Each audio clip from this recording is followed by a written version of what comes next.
For being here with us tonight. I'm Meg Lerner, Vice President of Beauty and Fashion Home Marketing in North America, and we are so thrilled to have you all here for such a special event. You know, tonight's really about celebrating women, and of course, celebrating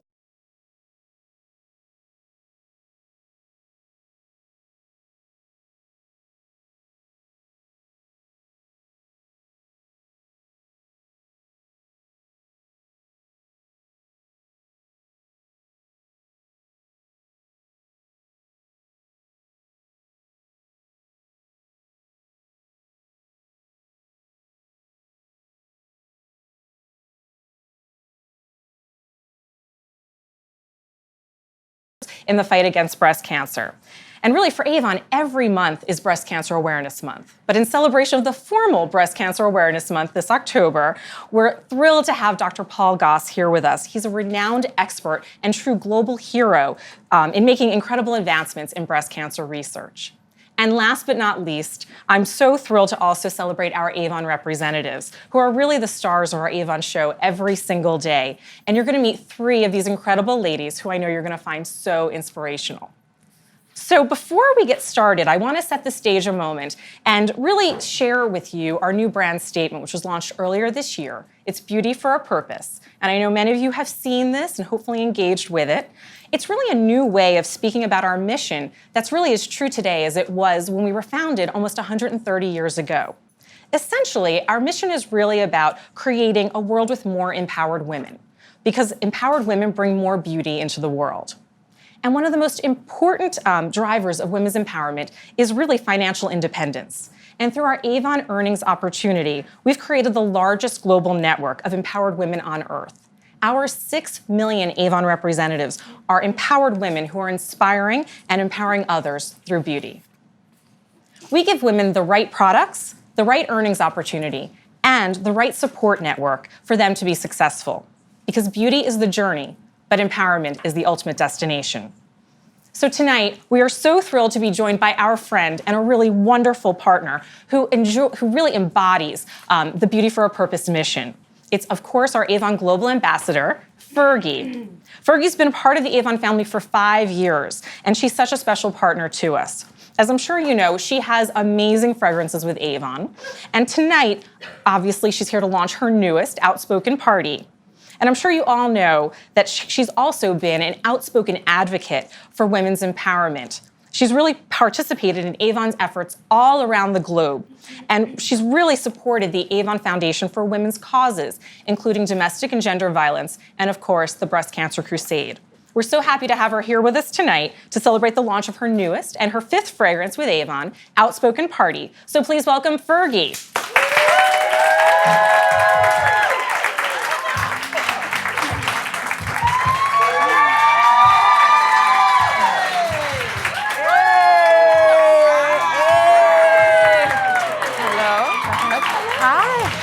Hi. What's up, New York? All right. Welcome to the party. Hello. Hi, live stream. Wherever you are. So we are obviously so thrilled that you can be here with us tonight, Fergie. And I think you were just in Mexico, is that true, launching the fragrance? Just in Mexico City. Wow. Wonderful. And now flying back to New York. Obviously, we're so thrilled to have you here with us tonight. And I know this is such a passion of yours, obviously, every fragrance that you put out. And I wanted to sort of get a sense from you. I know you've worked so hard on this one. It must have been so hard to keep it from everyone, and now you can finally share it with the world. Yes. What's some of the early feedback that you're getting? Oh, it's amazing. It's even when I'm speaking to people about it and I tell them the name. People, all of a sudden, it's weird. You look at people and all of a sudden they start to get a little bit more outgoing and kind of feel the energy of the fragrance of party. You can't really sit there and just be serious. Say the word party. You know, it is.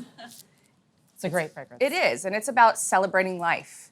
And whether I'm out at the clubs, at the after party, behind the DJ booth, after the show, meeting up with girlfriends that I haven't seen in a while, or dancing in my son's room, trying on Halloween costumes. You know, it all is a celebration of life, and it's so important to remember. So great. So what? Beauty for a purpose. Absolutely. Hey! Hashtag. We'll be doing Got the that all through the hashtag, night. you know? Hashtag everything. What inspired you to create this fragrance? Well, my whole collection of Outspoken is all about being fearless. It was really important to me to do something bold. And Outspoken, the original OG, is about being fearless and owning what you say, saying what you mean. And it's very rock and roll boudoir. And Outspoken Intense was about being fearless in front of a crowd, like today. Or an audience performing, or just if it's a few people, being fearless to be yourself. And Outspoken Fresh was about new experiences, taking risks, fresh new ideas. I just had a child, fresh new baby, new baby, was making fresh music. Don't be afraid to go fresh new places, all of that. And Outspoken Party is about celebrating life and being fearless at the party, being fearless in your life to have fun with every moment. And that's what this is about. And I feel fearless right now. What do you want to talk about? I love that message, and I think that's such a strong concept. So, of course, everyone wants to know, what does the fragrance smell like? Can you talk a little bit about the notes? Yes. Always, I like to incorporate one of the fruits that my dad grew as a child. He was always growing fruits and vegetables in the backyard to the point where I thought he was a farmer. And I remember he was on the organic movement before there was an organic movement. And I remember the strawberries were just a little bit smaller in our backyard, but they tasted exceptional. And I remember the raspberries, pulling them off the vine and putting them on my mouth, and that burst onto my palate. And I specifically remember these nostalgic things. And so we incorporate them into the fragrance. So if you see with Party, it's this raspberry with the mandarin fizz, which is kind of like a cocktail. And round it off with a luxurious creme brulee. So it's not too fruity. It kind of rounds it out. So it's a beautiful burst of energy. And when you wear it, you feel like the life of the party. It's an addictive fragrance for sure. Right. A fruity burst with a luxurious finish. Just like the woman herself. Yeah. So Fergie, how does wearing Outspoken Party make you feel? Outspoken Party makes me feel fun. When I say party, I could be in hair and makeup, and we're having the best time. We're putting on music, we're laughing, and it is the party. Like I said, when I'm hanging out with my son and we're having a snack date, that's a party. And I just love going out dancing. I don't care if you have a child, you still need to, once in a while, go out with your friends and let loose and have a good time. I don't think there's anything wrong with that, and I actually think it makes you a better mother. Absolutely. That makes a lot of sense. So you've been such a great partner with Avon, obviously focused on the breast cancer crusade. Can you talk a little bit about the commitment and why this fragrance in particular is so important in taking that step to the next level? Well, I'm very proud to say that in October, every purchase of Outspoken Party will donate $5 to the Avon Foundation for Women. Yay! Hashtag beauty with a purpose. So not only, obviously, are we so excited about the fragrance, but of course, Yep. with every single purchase, we're able to give back, and there's really no better feeling than that. Absolutely. So you mentioned, obviously, you've become a new mom. I'd be curious to know if your approach to projects like this has changed since you've embarked on this motherhood journey. Well, I definitely think that when you are blessed with so many, an abundance of blessings, that you just have to give back to the world the blessings back, and it just all comes around. I believe it's all serendipitous. And I'm teaching my son that. I believe it, I live it. It's all about matching your words with your actions. That's so important. And I have to say, I love the message behind all of the outspoken fragrances. I think, obviously, what Fergie had sort of conveyed about sort of the confidence and that empowered woman, it's so important, obviously, and in terms of all of the Beauty for a Purpose messaging, it fits so perfectly. And I think that each fragrance projects such a strong and powerful message. So it's such a great sort of thing to go off of. So just to transition a little bit here, and I know there's probably lots more questions for Fergie, but she's not going anywhere. She's going to stay with me. But we wanted to... I got note cards too, girl. I know. We've got more note cards than we know what to do with. Beware. Dr. Goss. Might be a long evening. So obviously, as part of our commitment to women, and we're really focused on those issues that matter most to women, we've mentioned a lot about breast cancer. And, you know, obviously, breast cancer is something that is so top of mind right now in the month of October. And I want to introduce you to someone who is really very special to the Avon family. He's the chairman of the Avon Foundation Scientific Advisory Board, Dr. Paul Goss. Hi, Fergie. Hi, Meg. Hello. Please don't ask me any fragrance questions. Well, I want to share a few more of your stats before we dive in. And essentially, I also wanted to share that Avon Global Philanthropy, that's led by the Avon Foundation, is closing in on reaching a huge milestone, almost $1 billion raised in over 50 countries. Pretty incredible, isn't it? And it's obviously for those causes that are most important to women, including breast cancer research, as well as access to care programs. And obviously, each October, as I mentioned, the world turns its attention to breast cancer awareness. And obviously, Fergie and I are so thrilled to have you here with us, Thank Dr. you. Goss, Yes. to help us inform us a little bit on where the funds that are raised through the Avon Foundation go, how these funds are helping to eradicate this disease, which affects millions of women every single year, and also educate us a little bit on some facts that every woman should know about breast cancer. So welcome. Thank you, and thank you for having me. Yes. Dr. Goss is a leading breast cancer specialist and a valued and beloved member of the Avon family. He teaches at Harvard Medical School and also leads the Global Cancer Institute, whose goal is improving care for cancer patients in cities around the globe. And he's quite handsome. Welcome, Dr. Goss! Thank you.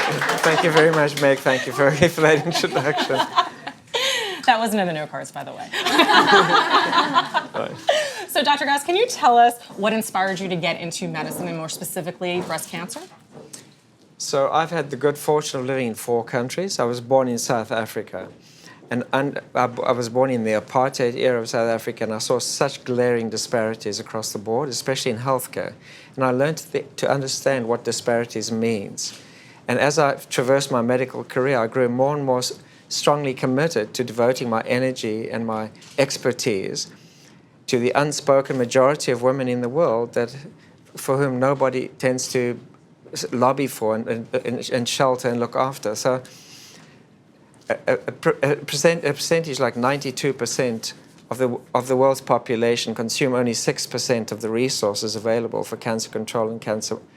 The fact that 2 times as many women die in underserved populations of the world, what the World Bank calls low-middle income countries, compared to the United States, which fortunately for all of us is the lowest mortality risk in the world.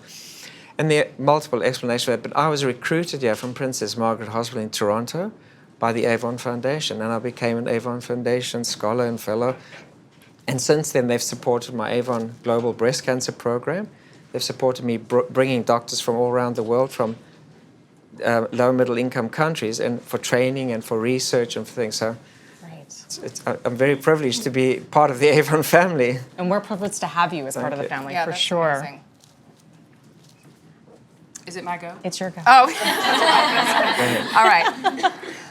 Well, like me, you are also a parent, and you have, I understand, a young adult daughter. True.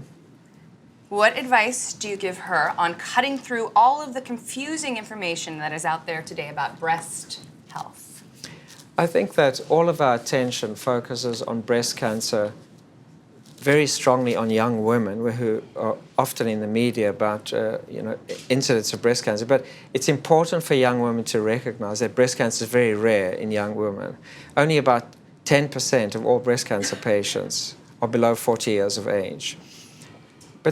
And like all around the world, breast cancer is the commonest cancer killer of women on every continent of the world. So it's a serious disease. And it's no wonder that the way statistics are quoted with a lifetime risk makes every woman panic and think, I'm about to get breast cancer. One of my friends sitting at this table is going to get breast cancer this year.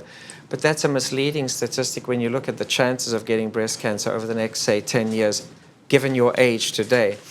So one of the real problems in the society we live in is actually an exaggeration or an amplification of fear and concern about breast cancer among young women. So my first message to young women is, you don't have to be so fearful. There are many good days ahead and cancer-free days, and you're very, very unlikely to get breast cancer while you're young. Absolutely. Both my parents are survivors, so I definitely know that. We just had harvest up at my dad's house, and he beat stage 4 cancer 2 times, chemo, radiation, and surgeries, all of it. And we just had Axel stomping on grapes and plucking the fresh grapes from the vine, just like I did. So 3 generations. So that's really amazing. There are wonderful days, absolutely, for survivors. And I think the hashtag Be a Breast Friend campaign is a great one. Right. My dad and I, we go, he comes down and we go to lunch. We go to his checkups, and then we go to lunch. We make it a date, and it's Exactly. it's just checking in, checking up, and then making it less of a And I hope you teach him to think about cancer only the days he goes for his visits and no other day. Absolutely. You put it out of your mind. Absolutely. You just concentrate your normal No, he life. thinks about growing grapes for the family vineyard. He's still out there doing what he loves to do. So there have been huge improvements in medical care and treatment for women with breast cancer. But when thinking about the emotional and psychological support needed for a patient and her family, what are a few of the most important things to consider? Well, I still want to continue focusing on breast cancer in women under 40 because although it is rare, as I said before, one of the facts about young women is they don't have mammography screening because it's not effective statistically to screen for such a rare disease in young people. And it's difficult to detect breast cancer in young women because the breasts are dense on a mammogram, often too dense, like a cloudy sky. You can't see a star. And so there are a couple of issues about breast cancer in young women. It's a more dangerous disease because it's usually lump detected, not mammography detected. And that means it's usually at a later stage already by the time it's found. It's often a biological variant which is more dangerous and disproportionately contributes to mortality from this disease. So it's no wonder the media and society focus on this. It's devastating for a young woman to be the center of the household, especially in developing countries. The impact socioeconomically on a family and on the village in many cases of a young woman getting cancer of the breast is really profound. And that's why so much attention has come to focus on that subset of patients. But there are indeed a lot of very miraculous technologies as well as medicines, but the problem is that most women on earth can't access care. Most women don't have access to them. So it's been calculated that if you cured breast cancer in the developed world and you had the cures available, you would cure more women in the developing world by giving them 1970 treatment than you would curing all women in the developed world. So there are that many patients out there who are getting close to nothing. There's a time to diagnosis of a week to 2 weeks in the developed world from the first symptom. In the developing world, it's 5 to 6 months, by which time the cancer's gone so much further. So there's upstaging by being poor. So we're very focused. I'm very focused on global breast cancer because it's such a huge, huge problem around the world. Yeah. And speaking of your focus on global breast cancer, I know that you obviously have done a lot of work across many regions. Can you talk a little bit about what some of the differences as well as similarities that exist among women living with breast cancer throughout the regions? And also, do you also see differences among the doctors and researchers? As far as patients are concerned, the similarities, it's a disease that is more common in older women and not young women. But it's true that breast cancer on average presents at a younger age in developing countries because the population is younger. So it's what's called a birth cohort effect. And there are also biological reasons. For instance, Africans and African American women are more genetically predisposed to triple negative breast cancer, which is the most dangerous variety. Pregnancy, of course, the differences around the globe of cancer incidence are really 70% attributable to the number of children in breastfeeding that you have. So for each child, your breast cancer risk goes down. So breast cancer, pregnancy and breastfeeding are protective against breast cancer. However, it's been discovered in the last decade or so that pregnancy can also cause breast cancer. In a very small subset of the population, there's a phenomenon of what's called pregnancy-associated breast cancer. And so in countries where there's lots of young women, there's more pregnancies, there's more risk of pregnancy-associated breast cancer, there's more triple-negative breast cancer. So there's a greater risk in young women in abroad, especially in developing countries. There's a greater risk of triple-negative breast cancer. And there's genetic factors, there's fertility factors, there's preservation of fertility with treatment. There's all kinds of issues, quality of life, socioeconomic, and other factors that affect young women, more so than older women. Well, that's great. I know that when I was pregnant, I definitely had the mammogram and all of that. But it's so great for what you're doing for underprivileged countries and places around the world that don't get that privilege, and that's really wonderful. My sister is pregnant. I just went. No, it's out. It's fine. She's been pregnant. I'm not outing her. She's been pregnant for a while. I'm going. She got tested. She's good. She's good. All right.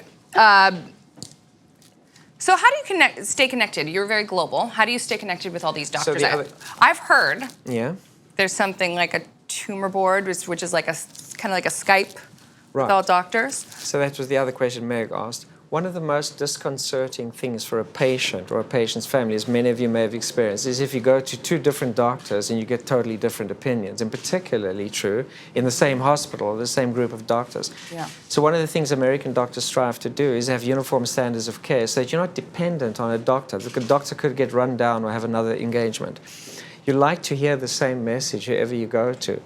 And that message in the United States is held up in the literature as a gold standard guidelines. There are guidelines that are published in the literature, and American doctors, by and large, stick by them. So if you survey or poll American doctors, what would you do if A, B, and C, you generally get the same sort of opinion. Occasionally some diversity and some argument, but usually the same thing, which is consoling for patients, I think.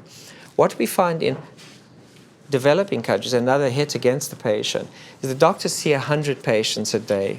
That is very average, which goes to about 3 to 5 minutes per patient. So the standards of practice slip behind. People practice and develop bad habits, and they perpetuate those habits. And they become more senior, and they perpetuate it more, and they make their juniors perpetuate them further.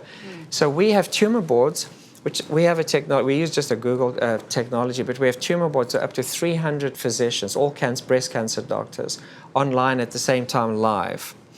And we have what's called a panel, which comes from the developed world. So they're Canadians, Americans, Europeans, whatever. And then we have cases presented that are difficult from various parts of the world. It could be Eastern Europe, it could be mostly South America. And then when these cases are presented, the panelists, the experts, say what they would do, and they discuss and debate it. And it draws doctors closer and closer. So it's an educational tool. And it's a great buzz feed, It's a great buzz. It's a beehive of just, doctors learn best when they're just talking to their colleagues about how you look after patients and things. So it's what we do every week and every day in hospitals throughout America. Doctors get together and discuss complex cases and reach unanimity of opinion. And we do it online for doctors all around the world.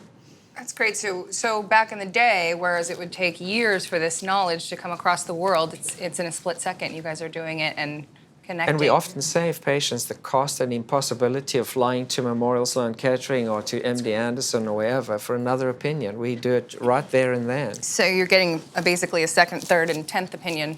All at once. All at once. Amazing. I think that's very valuable. I mean, it's priceless. Can you tell when I'm going to card? How does the Avon Foundation for Women support this area of your work?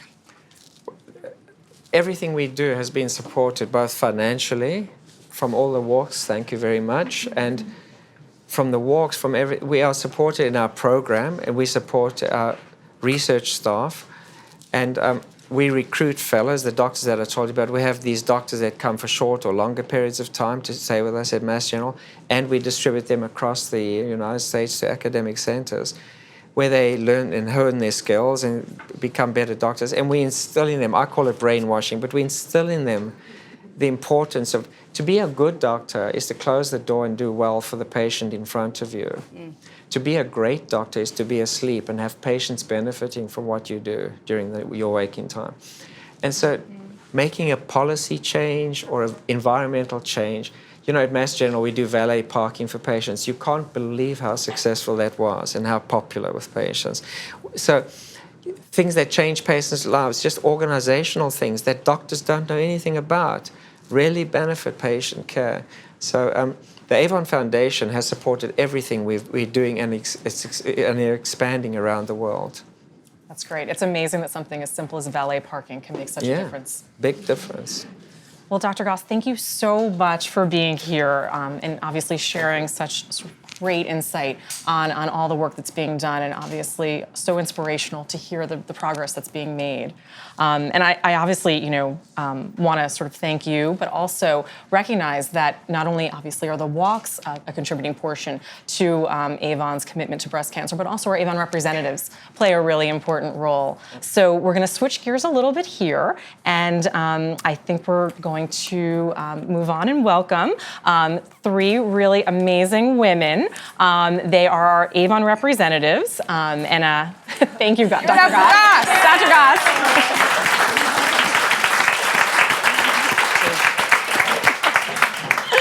So essentially, they are truly also embodying the whole mission of Beauty for a Purpose. And we obviously want to invite them up here to show you how empowered they are and share with you a little bit about their personal stories. So please welcome Orenthia Ricketts. She's from the New York metro area.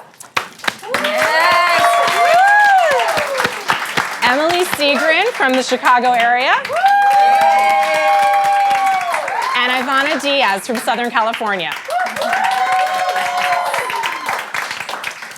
So Orenthia, Ivana, and Emily have collectively been Avon representatives for more than 20 years between them, and obviously we're so excited to have them here with us tonight.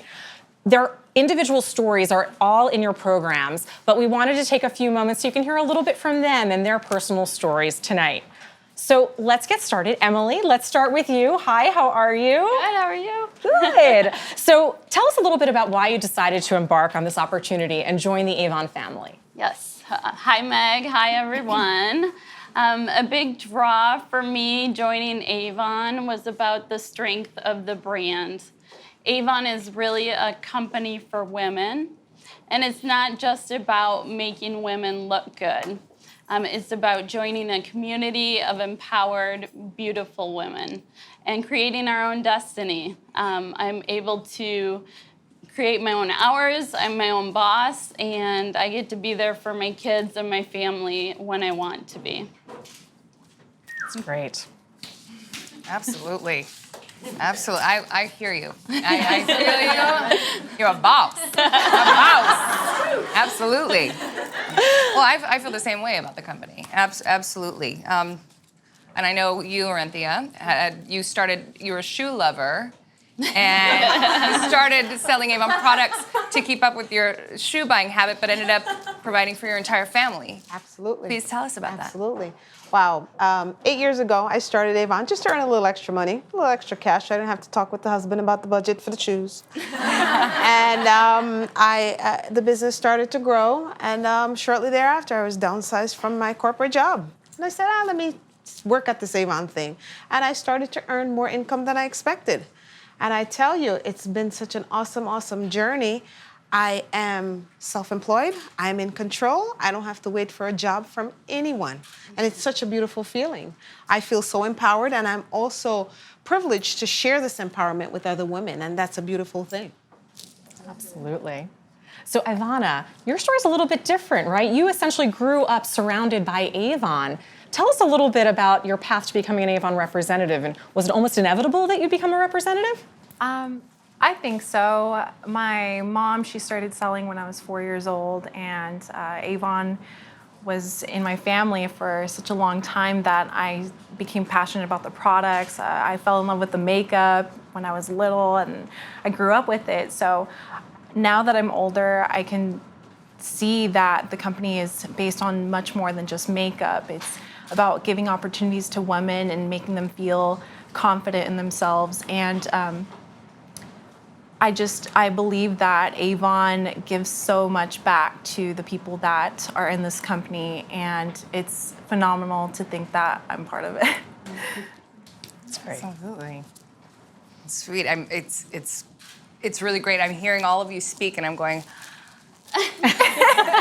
Their selling techniques are different. The different personalities. It's great to see. I would love to see how you would sell the fragrance. I would love to see your pitch. But it's, and I'm back to cards. It's so wonderful to hear how Avon has positively impacted each of your lives. It truly is. Orinthia, what is one thing you have learned from selling Avon that you didn't expect to? Well, one of the greatest things that I've learned is, as you said before, learn to be fearless. I've become so much more confident, and I feel so much more empowered because now I'm financially independent and I can share that with other women. And one of the greatest things is when I help women get beautiful on the outside, then it starts to change who they are inside, as it did for me. Because when I started all this, I was shy. Very shy. And over time, I've evolved into this person that some days I'm just like, who is this chick? Right, you found your inner goddess. That's right. Yeah. We should all find our inner goddess now. Absolutely. So Emily, let's talk a little bit about Outspoken Party. Can you tell me a little bit about what you felt when you first smelled it? It makes me feel uplifted. I mean, it's sweet, but it's got that spice. It makes you want to have fun, and my customers just love that. And the fact that it gives back, the $5 for every bottle purchase goes to the Avon Foundation for the fight against breast cancer. So my customers love that they're buying a product that they love and giving back. That's great. I love that too. It makes me so happy. I am so proud. Restating what my actual feelings are. They're gonna be like, get the girl off card. I am so proud that Outspoken Party is doing so much good for women around the world. I feel the same. Ivana, what does Outspoken mean to you? Personally, I believe Outspoken is about power. It's about being in the spotlight, and when I wear it, I feel a lot more confident. I like that it's sweet. It makes me feel good about myself, and it's kind of like what the company does for its representatives. It makes you feel more empowered overall. Absolutely. It's amazing that you were able to capture that in a scent. I think that these women capture that within themselves, and they are just. I'm proud to have you guys representing the product. So It's not my turn. it's okay. You can go. It's all good. Let's throw these cards out. Let's just go with it. So Emily, we want to talk a little bit about obviously we talked about the fragrance, but you talked a little bit obviously about your journey with Avon, and can you talk a little bit more about what it feels like to be financially independent through your work with Avon? Sure. Being financially independent just means that I don't have to rely on anyone else financially for myself or my family. I can create my own path. It's not dictated by someone else, and it just makes me feel really empowered. That's great.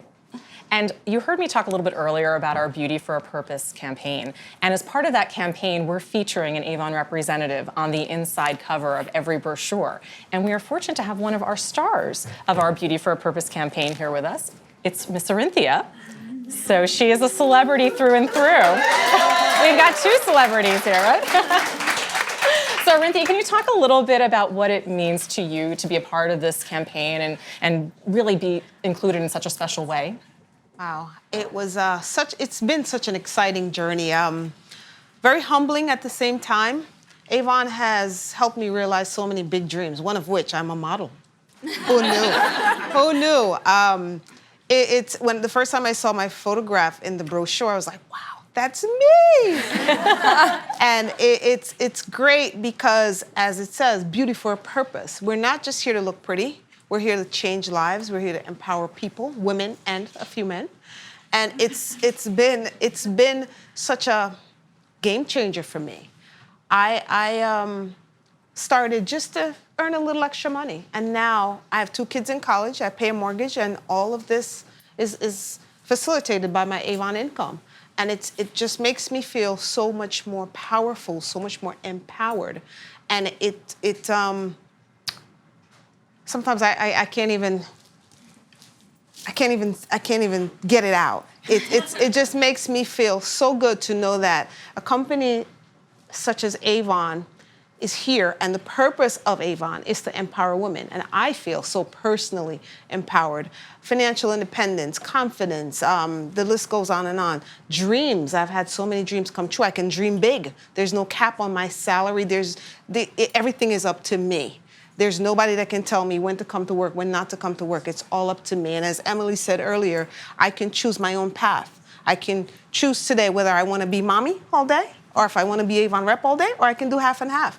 So it's awesome that Avon, the company, allows women and a few men to do that. And I feel so blessed to be part of such a great company. So well said. Ivana, if there's one thing that you could tell people about Avon, what would it be?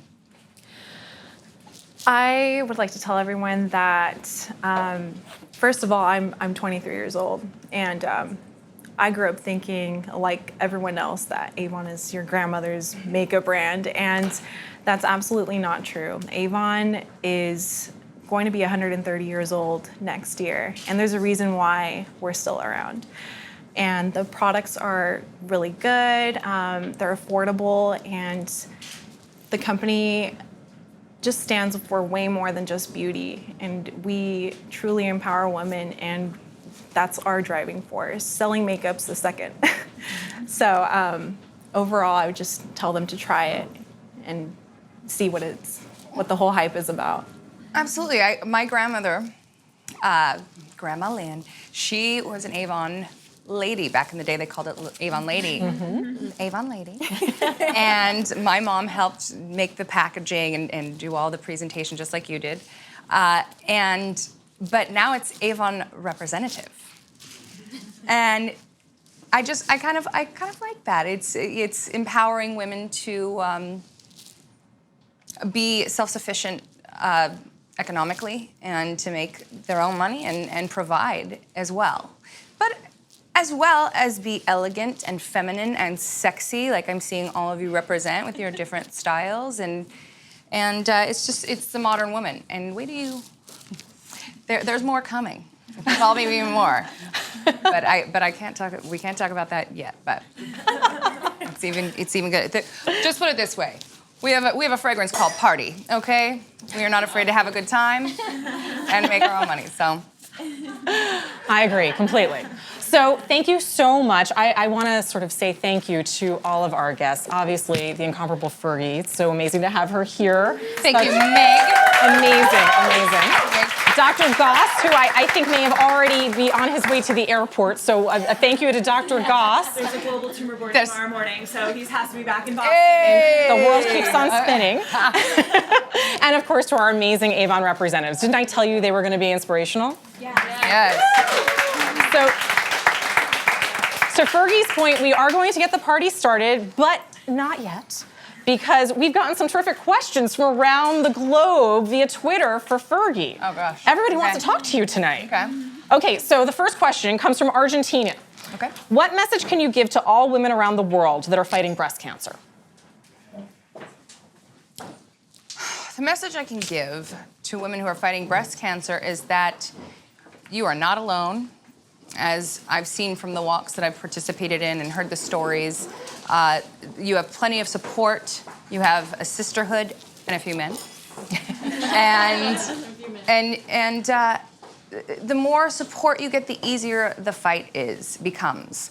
And you have a team of people. You have a nation, a world, a global unit that we're all together in this. Everyone has been affected in some way by cancer and breast cancer, and you're not alone. So speak up. There's life There's plenty more life to live. That is not correct. There's a lot more life to live. Great message. Okay, so moving on to Bulgaria. What is the best beauty advice that you've received? Best beauty advice. Moisturize, Good advice. sunscreen, and to be nice to yourself. That's, I think, the biggest beauty advice. Because when you fall in love with the woman that you're becoming, it goes from the inside out. I love that. And that's why you're our global ambassador. Okay, so Twitter Mexico came through. So what inspired you to create your new fragrance? Well, it's no secret I like to have a good time. And it's just the evolution of the fragrance and where it took us and where I was at in my life. You know, being a new mom, but then still not losing sight of who I am. You know, making new music and still being fearless to be sexy and have fun with my friends, go out to clubs. Everything is a balance. But that's what inspired me. It was about celebrating everything. Celebrating still going out with my girlfriends. I love dancing, and all of that. And that part of me is not going away. But it's in its place. Mm-hmm. But I also have a party with my son. Like we have family parties, and those will not be on film for the world to see because there's some super corny songs going on, but that's okay. Those are the best moments. Yeah, absolutely. But it's about a celebration of life. Absolutely. Great. And last but not least, we have one coming from right here in the US. Is it a faux pas to wear two of your fragrances at the same time? Not according to Axel. That's all that matters. He'd prefer all of them, all 5 fragrances at once. And I have done that. I have obliged so that he can feel in control. He is too. So I need to give him yes moments. But it's not. I don't make a habit of it. It's not the cuteness. Only on special occasions. Right? Yeah. No. Well, we play on my vanity. I've got my little family / collection of Outspoken. And Viva, of course, which, by the way, I know we're here for Outspoken today, but I personally love Viva. He sees them up there, and they look like toys to him. They're all different colors. They have this top that he can take off. So I let him. He sees it and says, "Mommy, what's that?" And he really sounds like that. I don't know if I speak with a New York accent sometimes or what happens, but "Mommy, what's that?" I say, "It's his perfume." I say that because it's easier than fragrance. But he gets that too. He's a pretty talkative boy. So I pick him up. I let him choose one. So I got to watch him like a hawk. So we take one down on the floor, and teaching motor function. He takes the top off, and I hold the spray bottle and spray it in the air. And at first, he just wanted to spray, just because he liked when you push that he sees there's a spray going out. But when he figured out, I said, "Smell with your nose, like Mommy." And I did it, and he, of course, blew out, but then he automatically breathed in again. And to see his face when he smelled it for the first time, it was like he had a secret. And then he just started smiling and laughing. And just that moment of that kind of sensory reaction, that experience, it was beautiful. And I mean, every new thing. Now I'm in my mom cap. I'm not in my. That's okay. I'm not in my going out with the girlfriend's cap. Although we would probably talk like this going out sometimes. Absolutely. So then we put the cap back on and put it back up on the counter. But then we would do, "Mommy, one more. So I let him have the yes moments so he feels in control. So when I do tell him no, it's one of a lot of yeses. That's great. Yes. Thank you for sharing that special. Thank you. What was the question? Don't worry. All right. Perfectly. So that was our lightning round of the Twitter questions. So thank you so much, Fergie. Thanks, Twitter. Yes, thank you to everyone around the globe who sent in their questions. And we're going to wrap it up, I think. So I want to thank everyone here for joining us tonight. And obviously, we want to invite you to join the party, obviously, and stay and have a cocktail, take some pictures, and of course, experience the beautiful Outspoken Party fragrance. And with that, DJ, let's get this party started.